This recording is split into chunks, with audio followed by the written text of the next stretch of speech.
Rob was satisfied with his job. Going out frequently into the ocean to study the lives she catered to was more than he could ask for. As a marine diver, he had this conviction that he could do more. He couldn't shake off this feeling until one day when something unusual happened. While in the water, a dolphin swarmed towards him.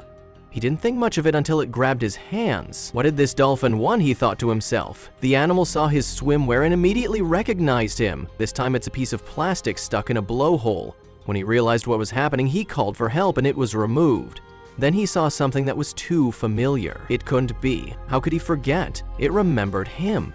It was a year ago, but the dolphin couldn't forget the man who saved him from death. He had been caught in an abandoned fishing net and the diver rescued him. During training, they were taught to let dolphins pass without any interaction as they could be potentially dangerous. But the animal was obviously in danger and Rob had to do something. He motioned to it to stay and swarmed back to the surface to get a tool to cut the dolphin loose. Arriving with a pocket knife moments later, he cut the animal loose. As soon as the fishing net was cut off, the animal danced around with joy. It celebrated its freedom by taking a couple of leaps out of the water and entertaining a satisfied Rob. Rob noticed that the net had stayed on for quite a while and had left a mark on its skin. The excited animal was too happy to notice its fishnet acquired mark and swarm away to join a partner that stayed by its side all through its ordeal. Make sure to subscribe and turn on notifications so you don't miss our upcoming stories. It didn't matter how cold the water was, Rob was in it. He loved beach sports and invented new ones. He was the life of the party and his friends knew he was their ticket to a good time on the beach. He signed every plastic water bottle and beer that could be used with a big R. That was classic Rob. Rob wasn't always outgoing and fun. During his high school and college days, he was what you'd refer to as a nerd. He loved to study and always buried his head in his books. While he paid no mind to other students, they wouldn't leave him alone. He was often bullied and made fun of for not wearing the latest outfits and having a social life. But all these didn't bother Rob. One day in the library during his final year in college, he had an experience that would change the trajectory of his life forever. He had never seen anything like it. It was a magnificent view and it took his breath away. Across the hall was the most beautiful girl he'd ever seen. Her blonde hair shone like it was covered in glitter and her skin was like caramel. She was tall and all her features seemed to agree with her as she walked away from a bookshelf. When he approached her desk, he said, "Hi, can I sit here?" And with the brightest smile, Julie responded, "Sure, no problem." They got talking and exchanged contact details. It was one of the best conversations Rob had ever had. It was easy talking to Julie and she didn't make him feel awkward or out of place.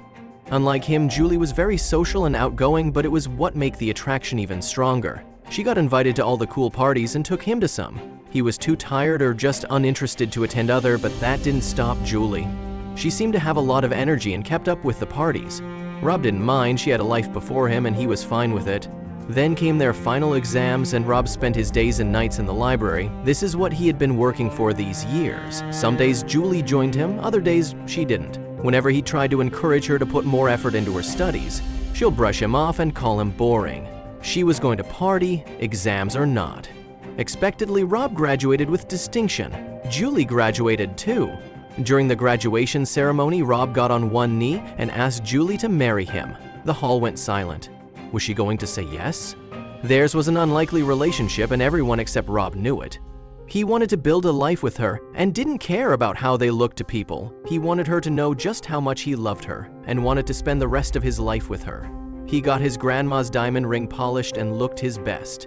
He got down on one knee and popped the question. His proposal came as a surprise to everyone, including Julie. Then it came what he dreaded the most. Rob picked himself up, he focused on his work, and his family and friends were there through the dark days. After his graduation, he got a good desk job at a marine research institute. It was safe and provided financial and mental security for him. He got a nice home in a quiet neighborhood in the suburbs and was comfortable. 2 years after, he got the most unexpected phone call. The voice on the phone said, "Hi, can I sit here?"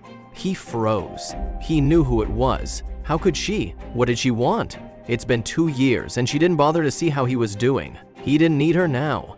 She said she was in his city and wanted to see him. She had made a terrible mistake and had let a good thing go. He wasn't having any of it. She broke his heart. He was done. But Julie knew that all she needed was a chance to see him again. She knew he wouldn't be so adamant when they're face to face, so she began to plot. She had learned from James, his best friend, where he worked. All she needed to do was to get his itinerary and arrange an accidental meeting with him. His schedule was pretty simple, the usual 9 to 5 dot. He always had lunch at a restaurant just down the street from his office. He liked the food and the staff. The decor was relaxing too, so he always spent his lunchtime there. After 2 weeks of watching, she knew exactly what to do. On this fateful Tuesday, Rob took a walk with his colleagues to the restaurant. They sat down and got a waiter at their table. 5 minutes later, Julie walked in. She was wearing a bodycon dress in Rob's favorite color, blue. How did she know I was here? Who told her? She walked to his table and exchanged pleasantries with his still stunned colleagues. Then she turned to Rob and requested the extra seat next to him. She apologized for all that had happened and asked for a chance to make it up to him. She wanted him back. He was what she needed, she just didn't realize it at the time. He couldn't tell her no to her face, she had too much power over him. Before he knew it, he had set up a dinner date for later that night. Coming back together was inevitable at this point, and Rob was happy again. He never stopped loving her and was glad he got a second chance with her. 6 months into dating, Rob popped the question, and this time she said yes.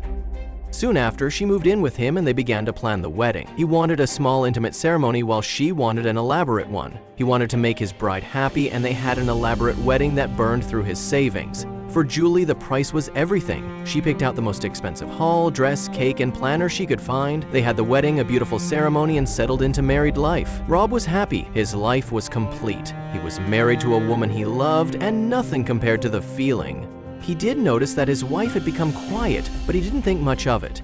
However hard he tried, Julie seemed to sink deeper into her depressed state. One Sunday afternoon, she received a phone call that pushed her over the edge. Rob didn't know who the call was from or its content, but she brightened up after it and returned to her old bubbly self. He tried without any luck to know what improved her mood this much, but she dismissed him every time. He was just glad she was better. Until one day he returned from work and saw something unexpected. She was gone. Was she kidnapped? Everything was in other, nothing was out of place. He checked in the bedroom and her clothes were gone too. What happened? Why did she leave? But why didn't she call or text him? She had left a note on the dresser. He fell on the floor with his head between his hands. Rob, I'm sorry I have to do this. I have lost fulfillment in this union and have to save myself and you. This is not the life I want. I hope you understand. I'll always love you. She had done it again. He cursed himself for letting her back into his life. But this time she won't break him. He was not going to let it. James quickly drove down to see his friend. Rob was devastated the last time and he feared his friend will do the unthinkable. Rob began thinking about his situation. Was he living a boring life that turned Julie off? He saw how sad she was while she was with him. The weekend after Julie left, Rob and James went out to the beach. James was invited to a party and took his best bud along. He wasn't prepared for the Rob he saw at the beach. Unlike his old self, he was on his feet, drinking and dancing. Rob asked to be transferred out of his department to the divers. He wanted to feel alive, active. He took 3 months of intensive training and was ready to go out into the sea. On his first day at sea, he had rescued a dolphin caught in a fishing net. They had been taught to not interfere with nature, but the animal was in a lot of pain, and it seemed like if he didn't act fast, it wasn't going to make it. He swarmed back up and got his pocket knife. With the speed of an expert, he cut the animal loose. A year later, during an expedition in the South Pacific, a dolphin needs his help again. This time it was a more precarious situation. At first, Rob didn't recognize it until he saw the mark from the fishnet under its fin. The animal was in agony and its parents weren't spared too. Rob and his colleagues stood by. The atmosphere was tense and the parent dolphins were crying and swimming around. The vet gently pulled out the piece of plastic. The dolphin swarmed back to its parents, who were relieved it was free. When the ordeal was over, Rob picked up the piece of plastic that had caused the problem and got the shock of his life. He was certain it was it, the big R, his signature. How many more animals were in anguish, or worse, dead as a result of his actions? His past had traveled halfway through the world to haunt him. He had a part in polluting the ocean and his conscience couldn't live with it. He was going to take responsibility for his actions and was going to be part of the force to keep the ocean safe. He was going to put his time and resources into it. He knew now what he was going to do with his life.